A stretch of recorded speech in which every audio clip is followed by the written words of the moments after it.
नाज़रीन गिरामी अस्सलामु अलैकुम वरहमतुल्लाहि वबरकातुह।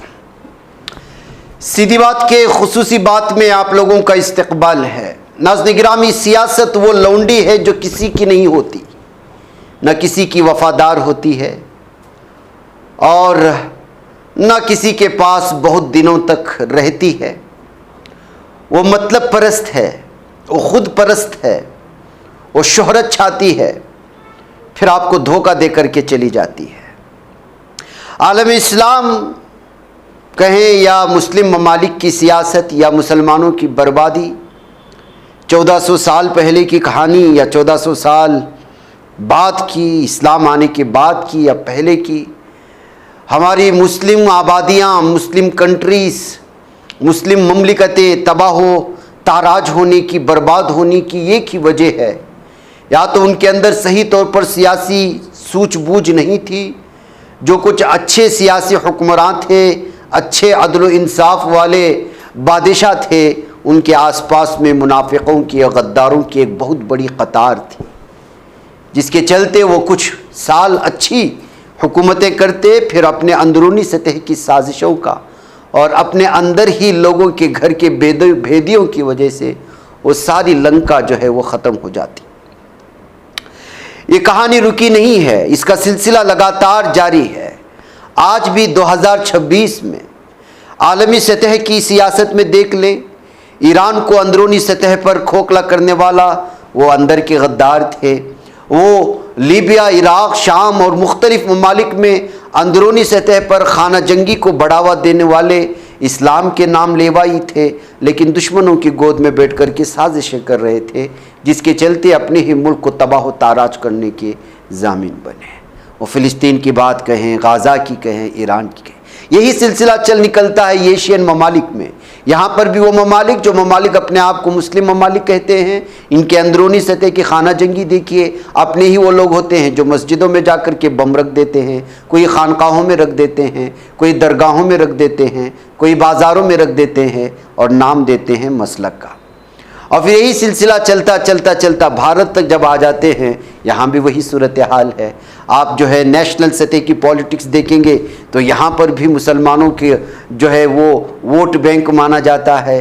कहीं पर जो है किसी रियासत में मकामी सतह की कोई पार्टी मजबूत बनकर के मुसलमानों की मसीहा बनकर के आती है, फिर उसके अंदर के लीडरान जो मुसलमान बनकर के, मुसलमान के मसीहा बनकर के उनके मफाद की बातें करते हुए उनके वोटों का जो सौदा करते हैं, वो वोटिंग के बाद, जीतने के बाद उनको भूल जाते हैं। वही कसम पुरसी का हाल, वही माशी बदहाल, वही जो है इक़्तिसादी सूरत पर पसमानदगी, तालीमी पसमानदगी, वही भूख और प्यास, वही जो है घरों पर बुलडोज़र चलना। ना कोई रोकने आता है, ना कोई बोलने आता है। कुछ तंजीमें हैं वो जो है बड़े बड़े मसाइल पर बोलती हैं और ज़्यादा से ज़्यादा जा कर के सुप्रीम कोर्ट में केस ठोक देती हैं। फिर तेरा घर तेरी तरफ, मेरा कमरा मेरी जानिब। यही सूरत हाल है हमारे मुसलमानों की। नाज़रीन गिरामी, भारत से लेकर के मुख्तलिफ इलाकों में जाइए, ये लोग जो भी मुस्लिम लीडरान बनकर के किसी भी पार्टी में शामिल हों, वो चाहे फ़िरका परस्त पार्टियाँ हो या सेकुलर कहलाए जाने वाली हो या अपने आप को मुसलमानों की सबसे बड़ी जज्बाती तौर पर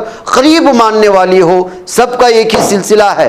इलेक्शन के मौके पर अपोजिशन का कोई बड़ा लीडर बुला लेता है किसी अच्छे उम्मीदवार को, जिसके पीछे बहुत सारे नौजवान जो है जज्बाती तौर पर जमा हो जाते हैं, कौम की खिदमत करने के नाम पर जमा हो जाते हैं। तो कोई बड़ा लीडर आकर के अगर टेबल पर बुला करके उसको कहता है कि इतने करोड़ ले जाओ और फिर जो है अपना सारा का सारा वोट बैंक मेरे हवाले करो, वो बिकने में 2 मिनट भी देर नहीं करता। इसका नतीजा क्या हुआ? इसका नतीजा ये हुआ कि वो नेशनल सतह पर, मुल्की सतह पर भी मुसलमानों की सारी लीडरी ख़त्म हो गई, उनकी क़ियादत ख़त्म हो गई, उनकी सियादत ख़त्म हो गई। कोई किसी के साथ भाग रहा है, कोई बाबरी मस्जिद के नाम पर इसको भड़का रहा है, कोई जो है हिजाब के नाम पर इनको जज्बाती बना रहा है, कोई अपनी सियादत होनी चाहिए, अपनी कुर्सी होनी चाहिए कह करके अपने करोड़ों के सरमाए को बचाने की कोशिश कर रहा है। कोई वक्फ बोर्ड में घपला किया हुआ है, उस घपलेबाजी से बचने के लिए किसी पार्टी के साथ जुड़ा हुआ है। कोई अपनी यूनिवर्सिटी चला रहा है, उस यूनिवर्सिटी में गवर्नमेंट एप्लीकेशन हासिल करने के लिए, परमिशन हासिल करने के लिए, ग्रांट हासिल करने के लिए और अक़लियती कमीशन से हासिल होने वाले फंड को हासिल करने के लिए मुसलमानों के वोटों का सौदा कर रहा है।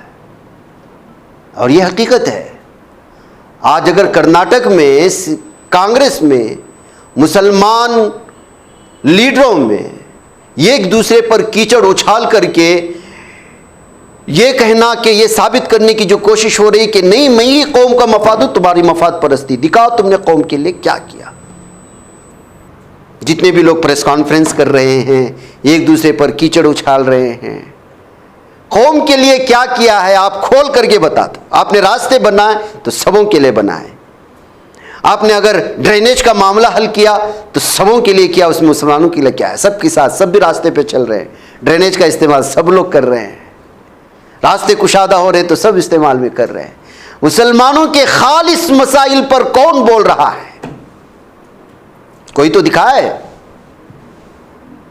और आज हमारी मुनाफिकत का, गद्दारी का, मफाद परस्ती का, खुदगर्जी का, अपने आप को अहमियत देने का, कुर्सी के लालच का, दूसरे लीडरान से हसद और बुग़्ज़ की वो इंतहा कि हम अपने ही लीडरों को तबाह करने के कगार पर आ चुके हैं ताकि पार्टी में मेरा नाम बना रहे, आगे जाकर के मुझे कुछ ओहदे मिले, मिनिस्ट्री मिले, रुकने असेंबली की कुछ उम्मीदवारी मिले, कुछ हो जाए। इसमें कौम का कोई भी शख्स कौम के साथ खड़ा नहीं है। इसीलिए ये जो इस वक्त आपस का टकराव चल रहा है, इसमें मेरे कर्नाटक के प्यारे मुसलमानों, खुद के सर इस मशीन में ना डालो। जितने भी आपस में टकरा रहे हैं, ये अपनी कुर्सी को बचाने के लिए, अपने मफाद को बचाने के लिए, अपनी लंका खूबसूरत करने के लिए है, आपका भला करने के लिए नहीं है। आप सिर्फ वोटों को बेचने की वो मशीन है। इलेक्शन आता है, आपको बेवकूफ़ बनाया जाता है, आपसे वोट लिए जाते हैं, फिर आपको किसी कोने में धकेल दिया जाता है जिसकी माशरे और सियासत में कोई वक़ात नहीं होती। इसी तरह के बहुत सारी चीज़ों को लेकर के अपने ख्यालात का इजहार करते हुए शहर बेंगलुरु के मशहूर व मारूफ समाजी कारकुन और सदा इत्तेहाद के पार्टी के बानी जनाब मुजाहिद अली बाबा साहब ने भी कुछ हक़ाइक़ आश्कार करने की कोशिश की। आप इसको सुने, मुझे इजाज़त दें। सबसे पहले बहुत बड़ी अफसोस की ये बात है, मुख्तसर से हमारे इस कांग्रेस पार्टी के अंदर एक नौ लोगों का नाम है। ये 9 में भी जो है 3 लोगों का चर्चा बहुत ज़्यादा है शहर बेंगलोर के हिसाब से, और उसके अंदर और एक जो है शामराजपेट का सबसे ऊपर नंबर है कि ये मुसलमानों के रहबर और रहनुमा बोल करके बहुत बड़ा चर्चा हुआ, और इन्हीं की बदौलत जो है आज ये सारा देखने को मिला है। कौम को फायदा कितना, नुकसान कितना, सवाल यहाँ पर है। मैं बहुत पहले कह चुका हूं कि चामराजपेट के एमएलए जो है, जहां से इन्होंने पढ़ाई हासिल करके आए थे, वो पार्टी की इन्होंने खत्म कर दिया, जेडीएस जिसका नाम है, जहां से उस स्कूल से इन्होंने सियासत सीखी थी, उसी को खत्म कर दिए। इनके रहते हुए कोई वहां आगे नहीं बढ़ सका, ना एसीपी अब्दुल अजीम साहब आगे बढ़ सके, ना महराजुद्दीन पटेल साहब, उनको कुछ कर्जा था, उनको देकर के मिनिस्ट्री इनको वापस इन्होंने ले लिए। और उसके बाद किसी को भी, कोई भी मुसलमान जो है, इकबाल अंसारी हो, कोई भी जेडीएस में आगे नहीं बढ़ सका, सिवाय एचडी कुमारस्वामी एंड मिस्टर जमीर अहमद खान, ये दोनों की ही बात चली। और उसका नताइज ये हुए कि आज जेडीएस बहुत किनारे पे खड़ी हुई है। इसे मद्देनजर रखते हुए कांग्रेस पार्टी के अंदर भी मैं एक ही वाहिद लीडर, मेरे अलावा कोई लीडर नहीं हो सकता और मैं जो चाहूं वही होगा, इनके एक माइंड में था। अब उसका साथ देने के लिए मौजूदा chief minister Siddaramaiah, x JDS party के लीडर, आज कांग्रेस के अंदर 2 मरतबा चीफ मिनिस्टर बन बैठे हैं। तो सिद्धरामैया एंड ग्रुप और मिस्टर जमीर अहमद खान साहब, ये दोनों की मेहरबानी थी। पिछली हुकूमत भी गिराने में इन लोगों का बहुत अच्छा रोल रहा है। ये भी मैंने बहुत बार बोल चुका हूं, कांग्रेस पार्टी को मुसलमानों ने जो वोट दिया था, 17 एमएलए जो है पार्टी को छोड़ करके बॉम्बे जाकर बैठ के बीजेपी पार्टी को जब इन्होंने सपोर्ट करी, तो बीजेपी गवर्नमेंट में आई, आने के बाद जो हमारे ऊपर इनके जो फैसले थे हमारे मुखालिफत करने के, वो सारे फैसले कौन? बीजेपी ने किया।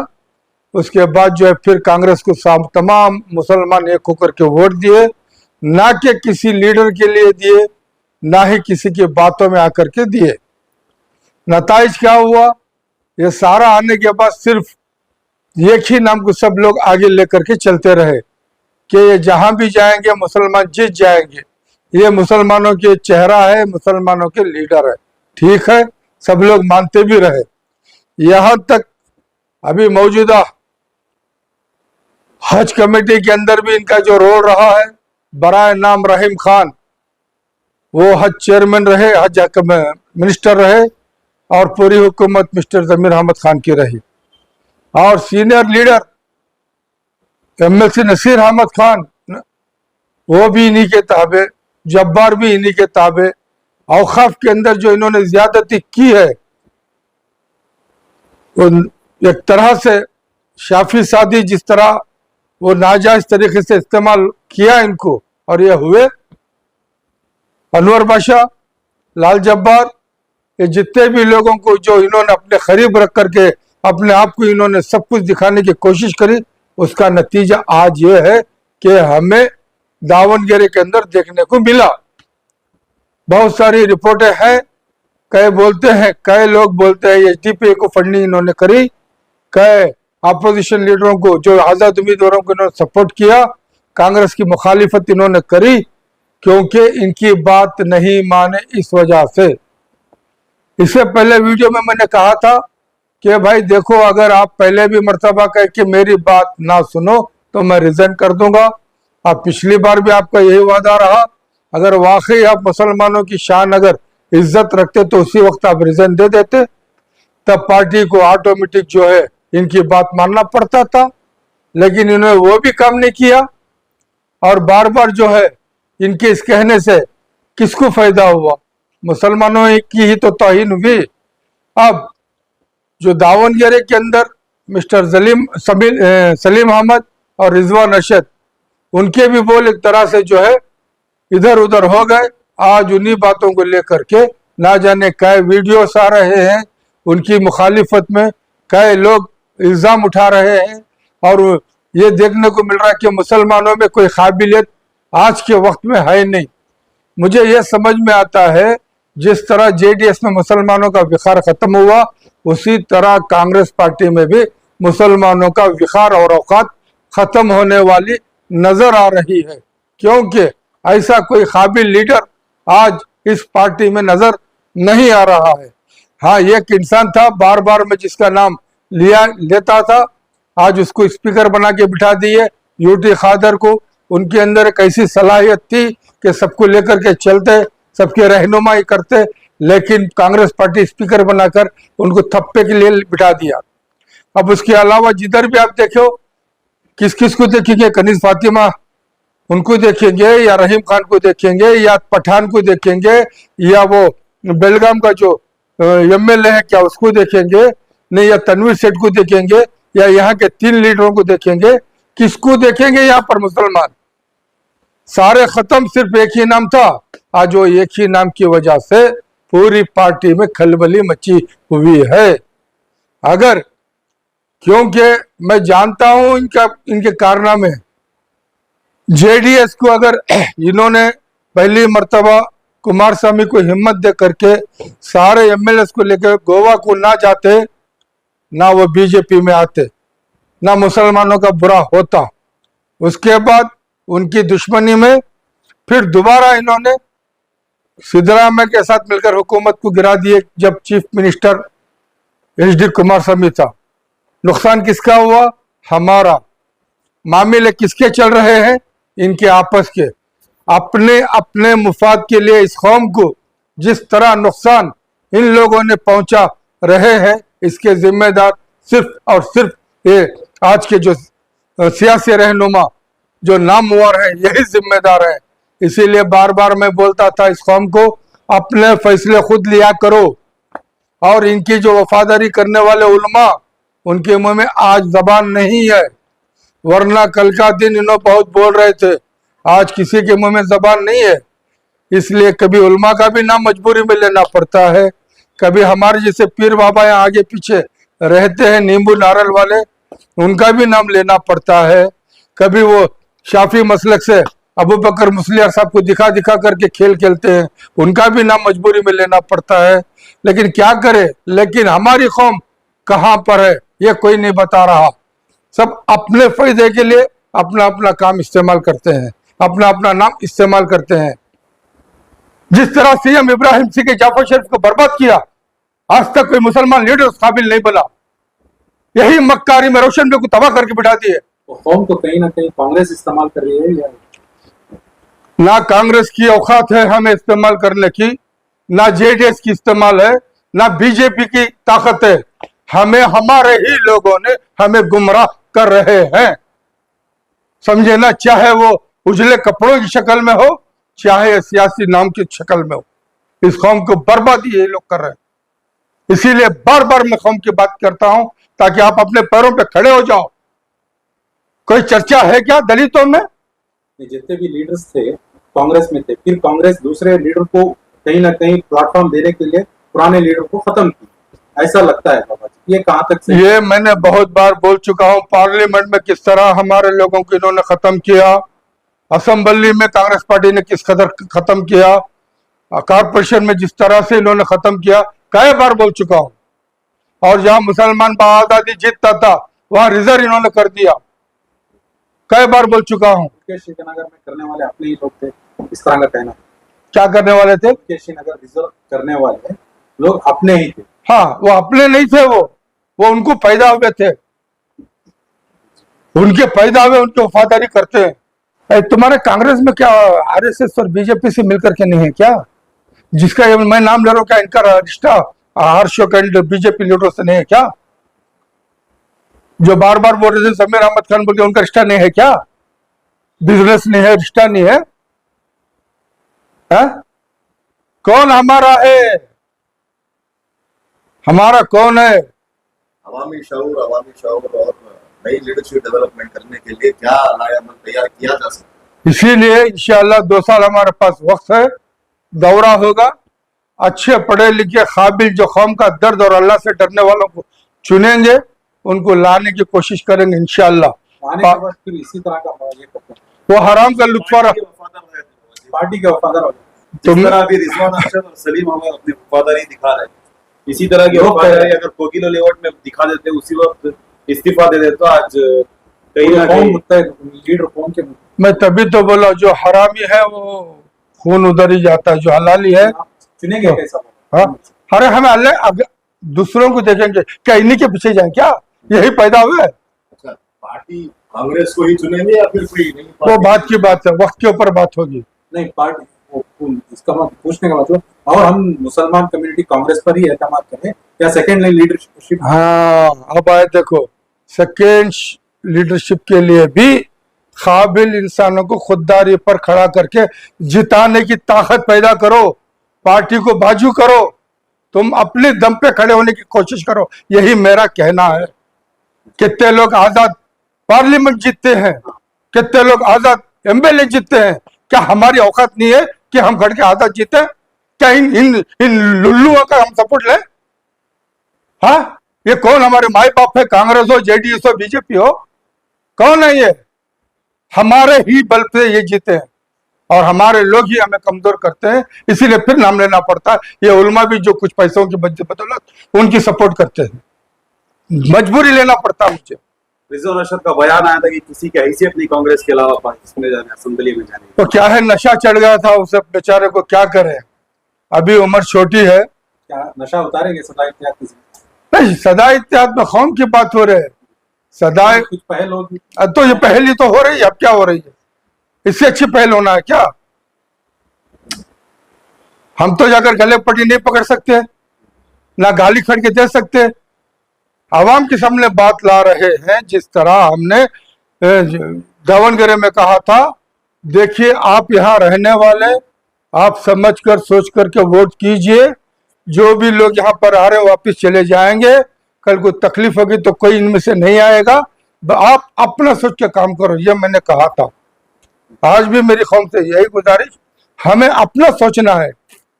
जो भी एक पार्टी की वफादारी चाहे उलमा करो तो उसे गिरबान पकड़ो। एक भी पार्टी की तायद अगर कोई हाली रहनुमा करता उसके गले पीटी पकड़ो। तुमने आज तक या आज तक जो तुमने वादे किए इसमें क्या हुआ? इस काबिल अगर ये कौम में ये शऊर आ जाए, कसम खुदा की ये कौम ऊपर चले जाएगी। मुसलमान जो है सियासी पार्टियों के पास क्या भीख मांगना, क्या बीफाम देकर को? ये तेरी समझ नहीं है। पार्टी को जरूर है तो भोसड़ी का पार्टी वाला आता है, लो भाई कौम को तुम्हें हमारा लेटर लो, बी फार्म लो, तुम्हारे पैसे खर्च करो, हमारे वास्ते तुम्हें दम भरो, हमारे गुण गाना। इन्हों जाकर उसके पास भीख मांगना। सो उलमा भी जाते सो कहते भीख मांगने, पीराम भी जाते सो भीख मांगने, ये सियासतदाना के साथ। अरे कौन की थू क्या?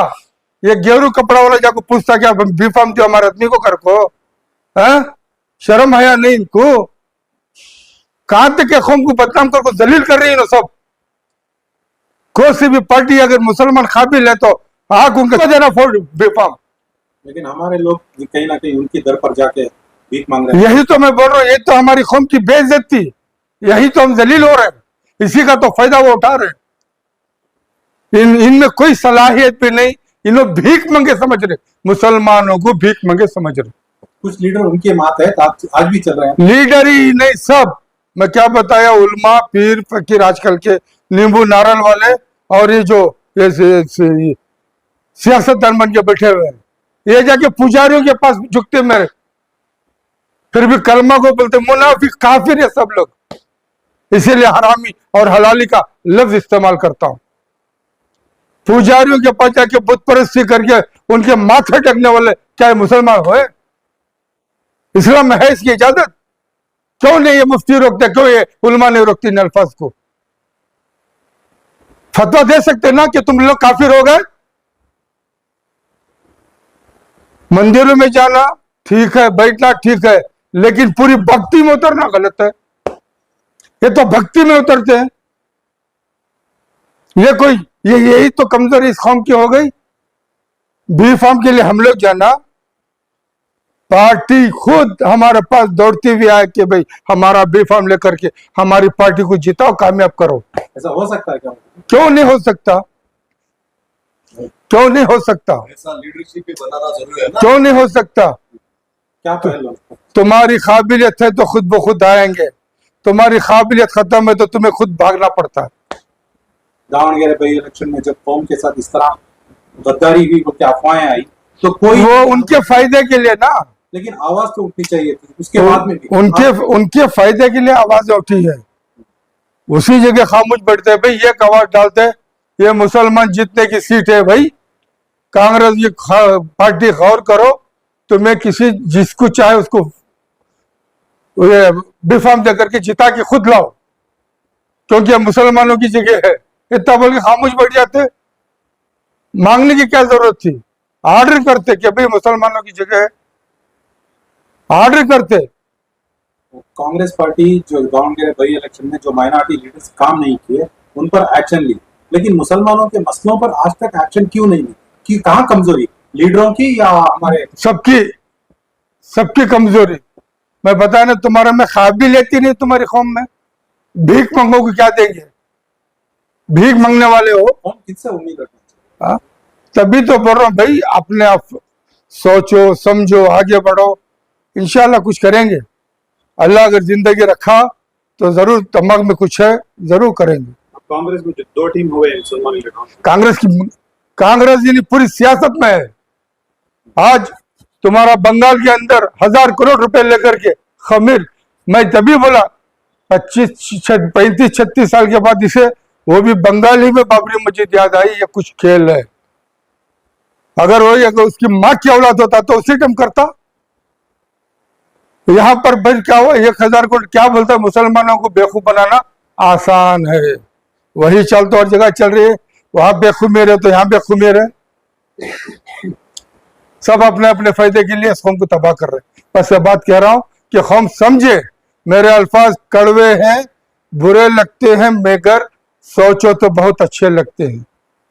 खुदा हाफिज।